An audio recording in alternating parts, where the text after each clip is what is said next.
Welcome to Warriors of the World. Today we'll be exploring the fascinating culture of the Sōhei, Japan's warrior monks who combined religious devotion with martial prowess. Subscribe now to join our community and support this project. The mist-shrouded slopes of Mount Hiei, overlooking the ancient capital of Kyoto, gave birth to one of history's most unique warrior traditions, the Sōhei or warrior monks of medieval Japan. According to historian Michael Adolphson, author of The Teeth and Claws of the Buddha, these militant clerics first emerged in the 10th century as Buddhist temples and monasteries grew increasingly powerful, accumulating vast landed estates, influence at court, and the need to protect their expanding interests. The story of the Sōhei begins with the Tendai sect of Buddhism, established on Mount Hiei in 788 by the monk Sai-cho. Historian Martin Calcutt explains that while initially focused solely on religious practices, the Enryaku-ji temple complex gradually evolved into a powerful institution with extensive economic interests and political connections. As documented in the medieval chronicle Heike Monogatari, by the 11th century, these religious institutions became so influential that they required armed forces to protect their lands from rival temples and secular authorities. What made the Sōhei tradition distinctive was its unprecedented merging of seemingly contradictory roles, the peaceful Buddhist monk and the warrior. Religious historian Helen Hardacre notes the paradox at the heart of Sōhei identity. These were men who had taken Buddhist vows prohibiting violence yet justified armed conflict as necessary to protect the Dharma, Buddhist teachings, and their institutions.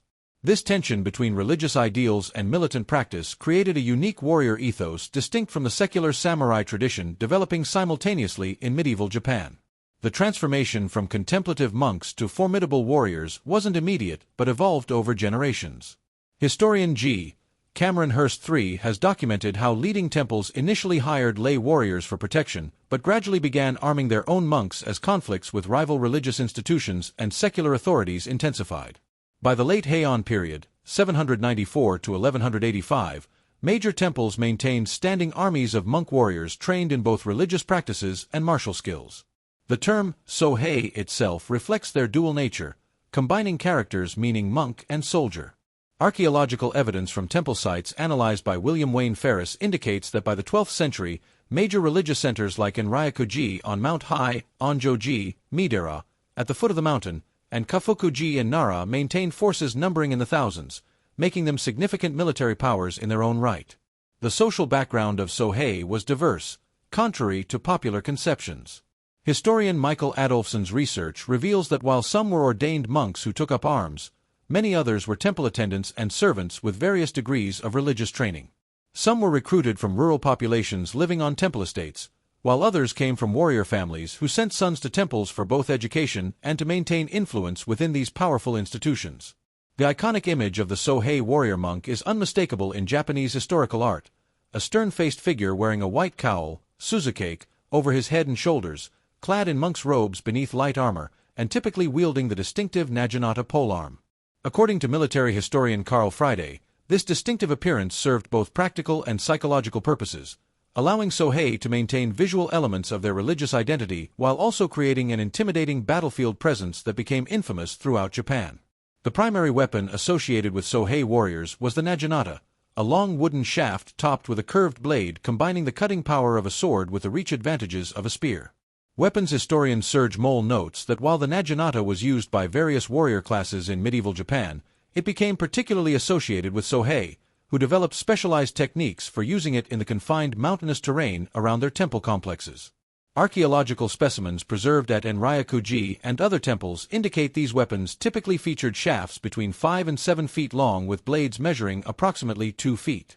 While the naginata dominated Sōhei imagery, historical records analyzed by Thomas Conlon show they employed a diverse arsenal. Mounted Sōhei warriors from wealthier temples often fought with the bow from horseback, similar to secular warriors. Temple inventories from the 12th and 13th centuries list substantial numbers of swords, daggers, and archery equipment alongside naginata. Later Sōhei forces, particularly during the Sengoku period, 1534 to 1615, adopted firearms soon after their introduction to Japan, demonstrating their pragmatic approach to warfare despite religious associations. The distinctive white head cowl worn by Sōhei served both practical and symbolic functions. Art historian Sasama Yoshihiko notes that these cowls protected against the elements during long outdoor rituals and processions, But on the battlefield, they helped identify fellow monks in the chaos of combat while also obscuring facial features, creating an intimidating, anonymous appearance. Contemporary accounts from the Taihiki Chronicle describe how the sight of hundreds of white-cowled warrior monks descending from Mount Hiei struck fear into their opponents. For protection, Sōhei typically wore lighter armor than their samurai counterparts. According to armor specialist Anthony Bryant, this often consisted of a combination of lamellar chest protection worn over monks' robes, sometimes supplemented with sleeve guards and limited leg protection. This lighter equipment prioritized mobility over maximum protection, suiting the Sōhei's preference for swift attacks from mountainous terrain and reflecting their need to maintain elements of monastic dress even when engaged in warfare. Training methods for Sōhei combined elements of traditional monastic discipline with martial practice. Historian Martin Calcutt has documented how large temple complexes maintained dedicated training grounds where monks practiced weapons techniques, horseback riding, and small unit tactics. Physical conditioning came naturally from the demanding lifestyle of mountain monasteries, where daily activities often included carrying water, chopping wood, and traversing steep mountain paths, creating warriors with exceptional stamina and familiarity with challenging terrain. The military organization of Sōhei forces reflected the hierarchical structure of their religious institutions while adapting to the practical demands of warfare. According to historian Michael Adolfson, major temple complexes like Enryaku-ji operated as confederations of smaller sub-temples, each maintaining its own contingent of warrior monks who could be mobilized for collective action when the entire institution was threatened, creating a flexible system of semi-autonomous units under centralized religious leadership. Command authority within Sōhei forces generally followed the temple's religious hierarchy. Historical records studied by Joan Pigott indicate that senior abbots and administrators rarely led troops directly but rather directed operations through experienced monk captains called rikishi or daishu. These field commanders often came from branches of warrior families that had entered religious service, bringing military expertise into the temple hierarchy. During major conflicts, temples sometimes appointed a chief military leader to coordinate overall strategy. The size of Sōhei armies varied considerably between institutions and historical periods. Court documents analyzed by Wayne Ferris suggest that by the 12th century, the Enryaku-ji complex on Mount Hiei could mobilize between 3,000 and 4,000 armed monks for major conflicts, while mid-sized institutions like Midara could field forces of several hundred. Temple chronicles tend to exaggerate these numbers, but archaeological evidence of barracks and training grounds supports the existence of substantial standing forces at major religious centers. Sōhei forces were primarily infantry-based, with their mountain temple locations favoring foot soldiers over cavalry. However, historian Thomas Conlon notes that wealthier temples maintained mounted contingents for patrolling their extensive estates and for use in set-piece battles on favorable terrain. These mounted units were typically composed of higher-ranking monks from aristocratic or warrior backgrounds who could afford the expense of horses and riding equipment. A defining characteristic of Sōhei military organization was the Akuso system, groups of monks dedicated to enforcing the temples will both internally and externally. Historian Paul Varley describes how these evil monks, as government officials derisively called them, formed the militant core of Sōhei forces, leading armed demonstrations in the capital and spearheading attacks against rival institutions. While technically violating Buddhist prohibitions against violence, these Akuso justified their actions as protecting the Dharma and their institution's interests. Communication and coordination among Sōhei utilized religious paraphernalia repurposed for military signaling. Historical accounts from the Genpei Josuke Chronicle describe how conch shells traditionally used to announce religious ceremonies served as battle signals, while temple bells coordinated movements across the extensive temple complexes. These distinctive sounds became so associated with Sōhei forces that the Heika Monogatari records imperial forces experiencing dread upon hearing the conch shells of approaching monk armies. The warrior monks occupied a unique ideological position in medieval Japanese society, embodying a complex synthesis of Buddhist principles and martial necessity. According to religious historian William Bodiford, Sōhei developed sophisticated theological justifications for their militant activities, centered on the concept of protecting the Dharma.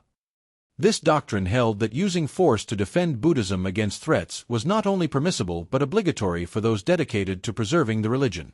This ideological framework drew heavily on esoteric Buddhist concepts, particularly those from the Tendai tradition. Historian Lucia Dolce explains that Tendai Buddhism's doctrine of Hongaku, innate enlightenment, provided philosophical flexibility, suggesting that apparent contradictions, such as between nonviolence and warrior activities, could be transcended through deeper understanding. Some Sohei interpreted this to mean that the prohibition against taking life operated on a conventional level that enlightened protectors of Buddhism could move beyond when necessary. Historical documents analyzed by Michael Adolphson reveal that Sohei often justified their militancy through historical precedents from Buddhism's past, particularly referencing wrathful deities and protector figures from Buddhist pantheons. Temple chronicles frequently invoked divine warrior figures like Fudo Mayu, immovable wisdom king, and Bishamonten, guardian of the north, whose fierce appearances and weapons symbolized the forceful subjugation of obstacles to enlightenment. These figures provided religious models for the warrior-monk identity. The spiritual practices of Sohei warriors integrated martial preparedness with religious observance. According to ritual studies specialist Helen Hardacre, before military engagements, warrior monks performed specific esoteric rituals believed to transfer spiritual power to their weapons and armor.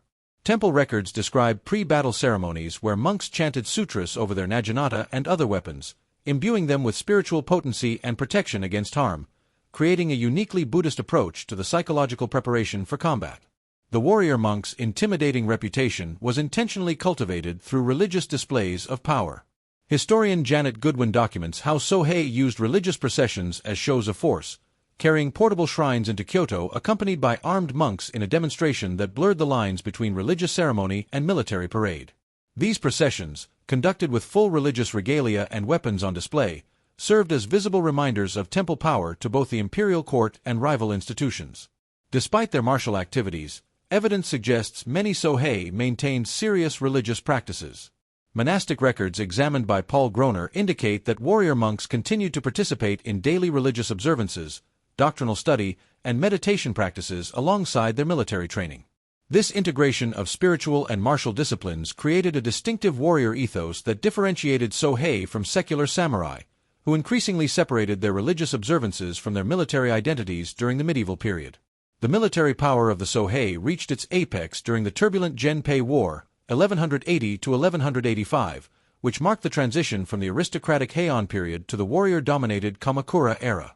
According to historian Mitsuo Kurei, warrior monks from multiple temple complexes played pivotal roles as both independent forces and as allies to the rival Taira and Minamoto warrior clans. The Heika Monogatari chronicles how Sohei contingents from Enryaku-ji, Midara, and Kafuku-ji influenced crucial battles and political developments throughout this conflict. One of the most dramatic demonstrations of Sohei power occurred in 1180, when warrior monks from Mount Hiei allied with Minamoto Uramasa in an unsuccessful uprising against the dominant Taira clan. Historian Stephen Turnbull describes how thousands of armed monks descended from their mountain stronghold to join samurai forces at the Battle of Uji, where they made a famous stand on Uji Bridge. This battle, immortalized in medieval chronicles and artwork, showed Sohei fighting alongside secular warriors as equals, with monk commanders displaying tactical sophistication and their forces exhibiting fierce discipline. The relationship between Sohei and secular authorities was often contentious.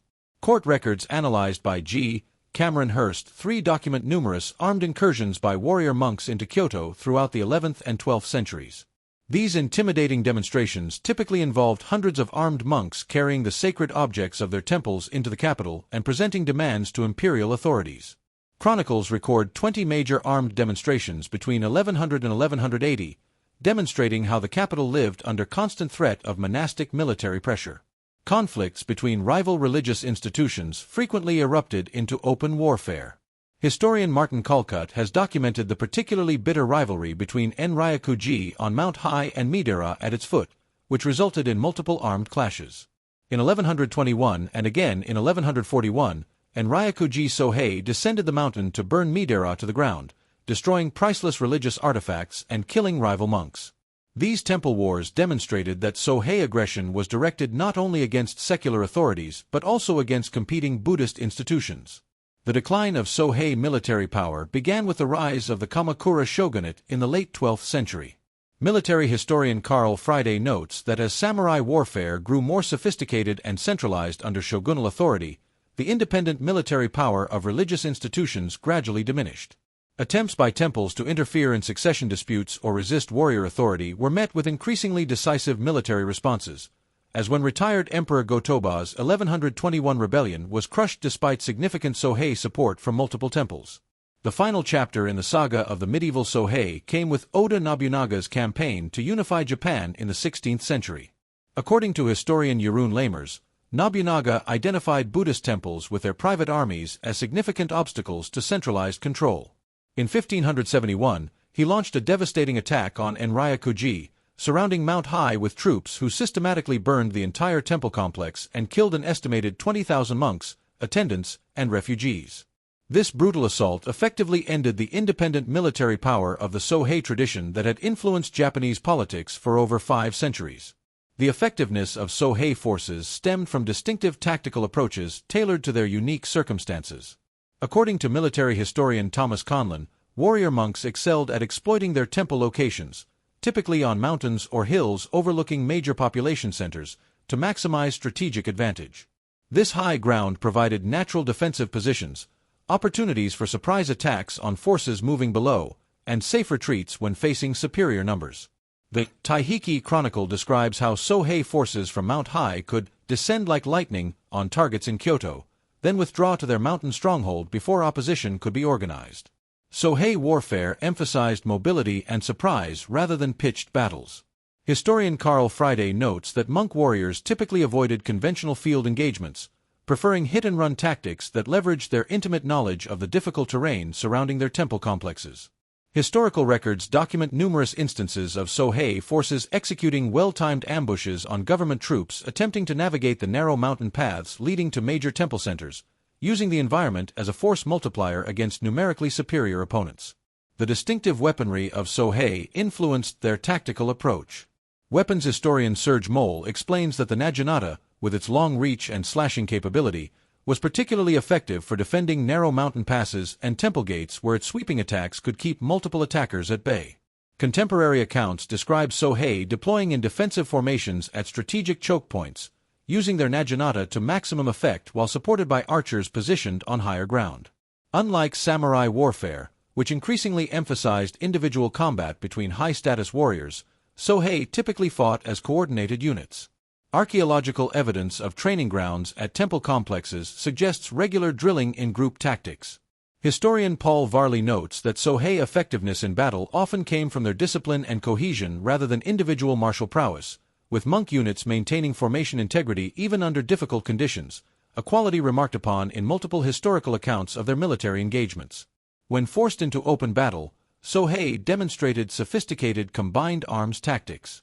The Heike Monogatari describes how during the Battle of Uji in 1180, warrior monks deployed in a layered defense, with naginata-wielding front ranks supported by monk archers and mobile reserves. This engagement showcased their ability to integrate different combat arms and adapt to changing battlefield conditions, demonstrating tactical sophistication that rivaled contemporary samurai armies. Perhaps the most distinctive strategic advantage of Sōhei forces was their ability to leverage religious authority alongside military power.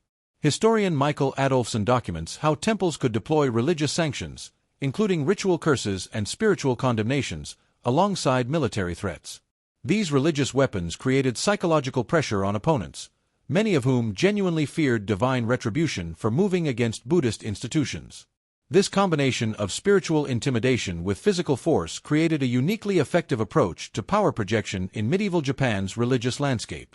Though the independent military power of the Sōhei effectively ended with Nobunaga's destruction of Mount Hiei in 1571, their cultural impact has endured for centuries in Japanese historical memory. According to cultural historian William Bodiford, the image of the warrior monk persisted in literature, religious tradition, and popular culture long after the actual institution disappeared. The distinctive white-cowled figure wielding a naginata became an iconic symbol in Japanese historical imagination, representing the complex intersection of religious devotion and martial prowess. Medieval literary works preserved the memory of the Sōhei's most dramatic exploits. Literary scholar Paul Varley has documented how chronicles like the Heike Monogatari and Taihiki immortalized Sōhei battles and political interventions, particularly the famous stand at Uji Bridge, which became one of the most frequently depicted battle scenes in Japanese art and literature. These portrayals, while often romanticized, ensured that knowledge of the warrior monk's historical role remained alive in cultural memory. The martial heritage of major temples underwent transformation rather than disappearance. Historian Martin Calcutt notes that even after losing their military autonomy, traditional temple centers like Enryaku-ji and Kofuku-ji maintained ceremonial associations with their warrior past through ritual processions, displays of historical weapons, and commemorations of famous monk warriors. These practices helped preserve elements of Sohei tradition within Japanese Buddhism even as their actual fighting role disappeared. The concept of religious figures engaging in warfare created a distinctive legacy within Japanese martial arts. Martial arts historian Carl Friday has documented how several traditional Japanese weapon systems, particularly naginata techniques, claim partial descent from combat methods developed in temple contexts. While these lineage claims often involved more legend than historical fact, they demonstrate how the Sohei tradition continued to inspire martial arts practitioners centuries after their disappearance as an actual fighting force. Modern popular culture has embraced the dramatic potential of the warrior-monk archetype.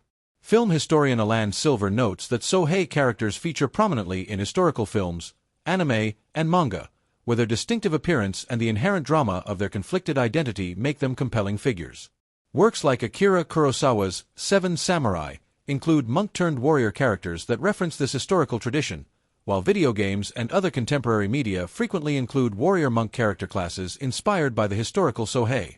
Perhaps the most significant legacy of the Sohei lies in how they exemplify the complex relationship between religion and political power in Japanese history. Religious historian Helen Hardacre observes that the rise and fall of the warrior monks represents a central case study in the shifting boundaries between spiritual and secular authority in pre-modern Japan.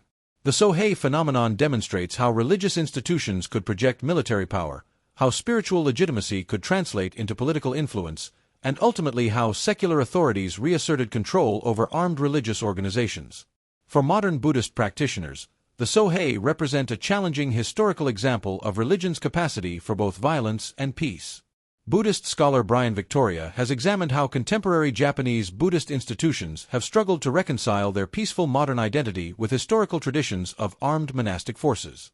This ongoing conversation about the proper relationship between religious principles and physical force represents perhaps the most enduring intellectual legacy of Japan's warrior-monk tradition. Subscribe now, become a member, turn on notifications, share this video with your friends, and leave a comment so we can compare our knowledge and sources. Thank you for following our channel. Until our next strategic journey, here at Warriors of the World.